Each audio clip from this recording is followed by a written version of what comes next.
সুপ্রিয় দর্শক, আসসালামু আলাইকুম। নিউজ বাংলা 24-এ আপনাদেরকে স্বাগতম। প্রথমেই জানিয়ে দিচ্ছি সংবাদ শিরোনাম। দাঁড়িপাল্লায় ভোট দিন, স্লোগান দিয়ে বিপাকে বিএনপির ১৩ নেতা। প্রয়োজনে আমাকে ধরে নিয়ে বুকে গুলি চালায় দেন, বললেন ইশরাক হোসেন। এখন বিএনপি জবরদখল, চাঁদাবাজি ও মানুষের কণ্ঠরোধ করছে, যা বললেন ফজলুল করিম। মব সন্ত্রাস নিয়ন্ত্রণে সরকারের ব্যর্থতা গ্রহণযোগ্য নয়, সংবাদ সম্মেলনে জুনায়েদ সাকি। দাবি না মানলে যমুনা ঘেরাওয়ের হুমকি, সচিবালয়ে বিডিআর প্রতিনিধি দল।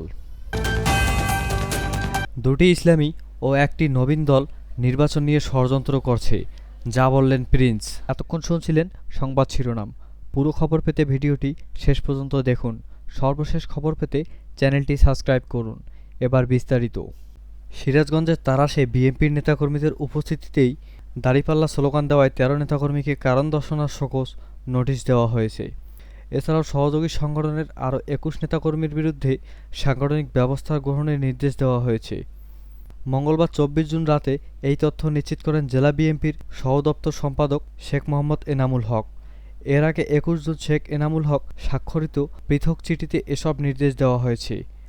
শোকজ নোটিশপ্রাপ্ত নেতারা হলেন জেলা বিএনপির উপদেষ্টা ও রায়গঞ্জ উপজেলা বিএনপির সাবেক সভাপতি শামসুল ইসলাম, জেলা বিএনপির তথ্য ও গবেষণা বিষয়ক সম্পাদক ও রায়গঞ্জ উপজেলা বিএনপির সাবেক সাধারণ সম্পাদক ভিপি আইনুল হক, জেলা বিএনপির উপদেষ্টা ও রায়গঞ্জ উপজেলার বিএনপির সাবেক যুগ্ম সাধারণ সম্পাদক আলহাজ দুলাল হোসেন খান, জেলা বিএনপির উপদেষ্টা কামাল হোসেন, জেলা বিএনপির উপদেষ্টা আমিনুল বাড়ি তালুকদার। চিঠিতে উল্লেখ করা হয়, গত ২০ জুন বিএনপির নেতাকর্মীরা তাড়াশের নওগাঁ শাহ শরীফ জিন্দারি এর মাজার জিয়ারতে যান। এ সময় উল্লেখিত নেতাকর্মী ও সহযোগী সংগঠনের নেতাকর্মীদের উপস্থিতিতে স্লোগান দেওয়া হয়, টুকু ভাইয়ের সালাম দিন, দাঁড়িপাল্লায় মার্কায় ভোট দিন। বিষয়টি সামাজিক যোগাযোগ মাধ্যমে ভাইরাল হয়, যা দলীয় শৃঙ্খলার পরিপন্থী। এ অবস্থায় আপনাদের বিরুদ্ধে কেন সাংগঠনিক ব্যবস্থা গ্রহণ করা হবে না, তা আগামী ৪৮ ঘণ্টার মধ্যে সিরাজগঞ্জ জেলা বিএনপির সভাপতি সাধারণ সম্পাদকের নিকট সশরীরে উপস্থিত হয়ে আপনাদের লিখিত জবাব প্রদান করার জন্য নির্দেশপূর্বক অনুরোধ করা হলো। এ বিষয়ে জানতে চাইলে শোকজপ্রাপ্ত জেলা বিএনপির উপদেষ্টা ও রায়গঞ্জ উপজেলা বিএনপির সাবেক সভাপতি শামসুল ইসলাম বলেন, আমাদের উপস্থিতিতে সেখানে দাঁড়িপাল্লার কোনো স্লোগান হয়নি। যে ভিডিওটা ভাইরাল হয়েছিল সেটা আসলে এডিট করা। আমাদের হেয় করার জন্য এই ভিডিওটি ভাইরাল করা হয়েছে। বিষয়টি নিয়ে সংবাদ সম্মেলন করে প্রতিবাদ জানিয়েছি। তারপরও জেলা বিএনপি আমাদের শোকজ করেছে, আমরা শোকজেরও জবাব দিয়েছি। ঢাকা দক্ষিণ সিটি কর্পোরেশনের ডিএসসিসি নগর ভবনে ইশরাক হোসেন সমর্থিত শ্রমিক দলের দুই গ্রুপের মধ্যে সংঘর্ষের ঘটনা ঘটেছে। মঙ্গলবার ২৪ জুন দুপুর ১২টার দিকে এই ঘটনা ঘটে। এই ঘটনার উভয় পক্ষের কয়েকজন আহত হন। তবে ইশরাকের অভিযোগ, নগর ভবনে নৈরাজ্য সৃষ্টির মাধ্যমে নাগরিক সেবা ব্যাহত করে আন্দোলন ভিন্ন খাতে প্রবাহিত করতে পরিকল্পিত হামলা করা হয়েছে। এবার এই ইস্যুতে আবারও কথা বললেন ইশরাক। মঙ্গলবার ২৪ জুন রাতে নিজের ভেরিফাইড ফেসবুক পেজে এক পোস্টে তিনি দেন।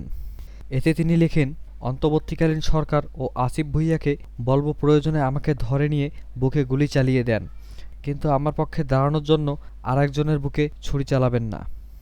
এর আগে ডিএসসিসির নগর ভবনে ইশরাক সমর্থিত শ্রমিক দলের দুই গ্রুপের মধ্যে সংঘর্ষের ঘটনা ঘটে। এই ঘটনার উভয় পক্ষের কয়েকজন আহত হয়েছে বলে জানা গেছে। পরে এক পক্ষ আরেক পক্ষের কাউকে পেলেই গণপিটুনি দেন। এদিকে পাল্টাপাল্টি ধাওয়া সংবাদ সংগ্রহের সময় এক সাংবাদিককে ছুরি দেখিয়ে হত্যার হুমকি দেওয়ার অভিযোগ উঠেছে এক পক্ষের অনুসারীদের বিরুদ্ধে। প্রত্যক্ষদর্শী ব্যক্তিরা জানান, জাতীয়তাবাদী শ্রমিক ইউনিয়নের এক পক্ষের সাধারণ সম্পাদক আরিফুজ্জামান প্রিন্স দলবল নিয়ে নগর ভবনে ঢোকার সময় শ্রমিক ইউনিয়নের আরেক পক্ষের সভাপতি আরিফ চৌধুরীর অনুসারীদের মধ্যেও ধাওয়া পাল্টা দেওয়ার ঘটনা ঘটে। এতে দুই পক্ষের কয়েকজন আহত হয়েছেন, তবে তাদের নাম জানা যায়নি। সরজমিনে দেখা যায়, দুপুর ১:৩০টার দিকে শ্রমিক দলের নেতা আরিফুজ্জামানের অনুসারী সন্দেহে নগর ভবনের এক কর্মীকে গণপিটুনি দেওয়া হয়। ঢাকায় বিভিন্ন এলাকা থেকে আগত ইশরাকের অনুসারীরা সিটি কর্পোরেশনের প্রশাসন শাখার কম্পিউটার অপারেটর শেখ মোহাম্মদ তৌহিদুল ইসলামকে বেদম পেটাতে থাকেন। এ সময় পুলিশ এসে ওই ব্যক্তিকে উদ্ধারের চেষ্টা করলে পুলিশের কাছে ওই ব্যক্তিকে দিতে রাজি হননি ইশরাকের অনুসারীরা। পরে নগর ভবনে আসা আরেক ব্যক্তিকে আরিফুজ্জামান প্রিন্সের অনুসারী সন্দেহে গণপিটুনি দেওয়া হয়। পরে পুলিশ এই দুই ব্যক্তিকে উদ্ধার করে থানায় নিয়ে যান। এ বিষয়ে আরিফুজ্জামান প্রিন্স বলেন, ইশরাক হোসেন নগর ভবনে সেবা চালু করার ঘোষণা দেওয়ার পরও বহিরাগত কিছু লোকজন প্রতিদিন এসে মহড়া দিয়ে কর্মকর্তা কর্মচারীদের হুমকি ধুমকি দিচ্ছেন, নগর ভবনে প্রবেশের বাধা দিচ্ছেন তারা। তাই আজ আমরা কর্মচারীদের একত্রে নগর ভবনে প্রবেশ করার সময় অতর্কিত হামলা চালানো হয়। এরপর নগর ভবনে যারা ঢুকেছেন তাদের গণপিটুনি দেওয়া হচ্ছে। ইসলামী আন্দোলন বাংলাদেশের জ্যেষ্ঠ নায়েবে আমির মুফতি সৈয়দ মোহাম্মদ ফয়জুল করিম বলেন, এখন দেখতেছি একটা দল মানে বিএনপি, তারা জবরদখল করতেছে, চাঁদাবাজি করতেছে, প্রেশার ক্রিয়েট করতেছে, তারা মানুষের কণ্ঠ রোধ করতেছে, তারা অবৈধভাবে মেয়র হওয়ার আগেই নিজেরাই মেয়রের চেয়ারে বসতেছে, তারা জোরপূর্বক আইনকে নিজেদের পক্ষের রায় দেওয়ার জন্য বিচারকদের প্রেশার ক্রিয়েট করতেছে। যদি এরকম হয় তাহলে লেভেল প্লেয়িং ফিল্ড নির্বাচন থাকবে না বলে আমার মনে হয়।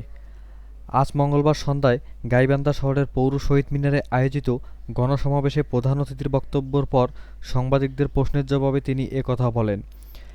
ইসলামী আন্দোলনের গাইবান্ধা জেলা শাখা এই গণসমাবেশের আয়োজন করে।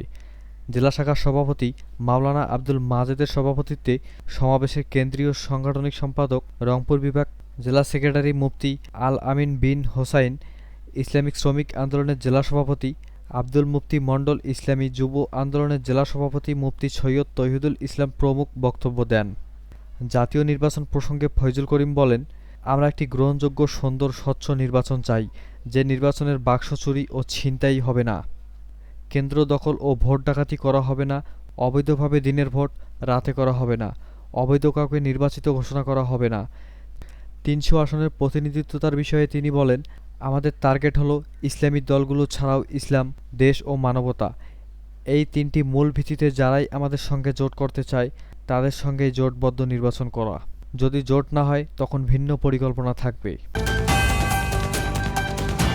গণসংহতি আন্দোলনের প্রধান সমন্বয়কারী জুনায়েদ সাকি বলেছেন, মব সন্ত্রাস নিয়ন্ত্রণে সরকারের ব্যর্থতার গ্রহণযোগ্যতা নয়, শুধু বিবৃতি দিয়ে দায় এড়ানো যাবে না। তিনি বলেন, অভ্যুত্থান পরবর্তী সময়ে আমরা গভীর পরিতাপ ও উদ্বেগের সঙ্গে লক্ষ্য করছি, দেশে এক ধরনের মব তৈরি করে হামলা, অবমাননা, নির্যাতনের সংস্কৃতি চালু হচ্ছে। এটা অন্তত বিপজ্জনক। এর আগে সংখ্যায় কম এমন ধর্মীয় সম্প্রদায়ের উপর আক্রমণ হয়েছে, মাজার, রাজনৈতিক প্রতিপক্ষ এবং বিভিন্ন ব্যক্তির উপর আক্রমণ হয়েছে। অভ্যুত্থানের 10 মাস অতিবাহিত হলেও এসব ক্ষেত্রে আইনশৃঙ্খলা বাহিনীকেও কার্যকর ভূমিকায় আমরা দেখতে পাইনি, বরং বেশিরভাগ ক্ষেত্রেই তাদের উপস্থিত থাকলেও নিষ্ক্রিয় দেখা গেছে। মঙ্গলবার রাজধানীর হাতিরপুলে দলের কেন্দ্রীয় কার্যালয়ে সংবাদ সম্মেলনে তিনি এসব কথা বলেন। এ সময় জুলাই আগস্ট অভ্যুত্থানের বছরপূর্তিকে সামনে রেখে মাসব্যাপী কর্মসূচি ঘোষণা করা হয়। সাকি বলেন, সম্প্রতি ২০১৮ সালের রাতের নির্বাচনের হোতা নুরুল হুদাকে আইনশৃঙ্খলা বাহিনীর সামনে জুতার মার দেওয়া বা জুতার মালা গলায় পরানোর ঘটনা আমরা দেখলাম। বাংলাদেশের ১৪, ১৮ ও ২৪-এর প্রহসনের নির্বাচনের পেছনে যারা ছিলেন তাদের সবাইকে বিচারের সম্মুখীন হতে হবে, কিন্তু বিচারের আগেই তাদের মব সৃষ্টি করে হেনস্থা করার মাধ্যমে অপরাধের বিমান বিকিরণের যেই উদাহরণ সৃষ্টি হচ্ছে তা মোটেও ন্যায় বিচার প্রতিষ্ঠার কোনো দৃষ্টান্ত নয়। এই বিষয়ে সরকারকে অবিলম্বে উপযুক্ত ব্যবস্থা নিতে হবে। চাকরিচ্যুত ও ক্ষতিগ্রস্ত সাবেক বিডিআর সদস্যদের চলমান আন্দোলনের নতুন মাত্রা যুক্ত হয়েছে। আজ মঙ্গলবার রাজধানীর শাহবাগে অবস্থানরত আন্দোলনকারীরা জানিয়েছেন, দুপুর ১২টার মধ্যে সরকারের পক্ষ থেকে দাবি মেনে নেওয়ার ঘোষণা না এলে তারা প্রধান উপদেষ্টার সরকারি বাসভবন যমুনা ঘেরাও করবেন। সকালে জাতীয় জাদুঘরের সামনে অবস্থানরত আন্দোলনকারীদের পক্ষে এই হুঁশিয়ারি দেওয়া হয়। একই সঙ্গে তারা জানায়, সরকারের সঙ্গে আলোচনার জন্য স্বরাষ্ট্র উপদেষ্টা লেফটেন্যান্ট জেনারেল মোহাম্মদ জাহাঙ্গীর আলম চৌধুরীর সঙ্গে সাক্ষাৎ করতে তাদের ১১ সদস্যের একটি প্রতিনিধি দল দুপুর ১২টার দিকে সচিবালয়ে যান। তবে আন্দোলনকারীরা সাফ জানিয়ে দিয়েছেন, দাবি পূরণে লিখিত বা আনুষ্ঠানিক নিশ্চয়তা না পাওয়া পর্যন্ত জাদুঘরের সামনে অবস্থান কর্মসূচি চালিয়ে যাবেন তারা।